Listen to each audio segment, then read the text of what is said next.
मेरी दुआ ये है कि आप में गाजी ज़्यादा पैदा हों और वो जज्बा है जो गज़ा पे यकीन रखता हो और फियरलेस होकर इनसे लड़े, बेखौफ होकर लड़े। और ये अल्लाह का वादा है, जो हक पे होगा उसको न कोई खौफ होगा और न कोई गम।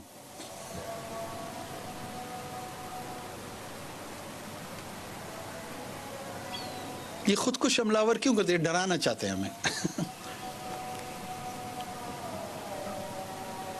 हम हिकमत से, हम हिमाकत से नहीं, हिकमत से और हिम्मत से इंशाअल्लाह ये लड़ाई लड़ेंगे। अल्लाह ने आपको हिकमत भी दी है और हिम्मत भी दी है। हम एक दूसरे का सहारा बनेंगे, हम एक दूसरे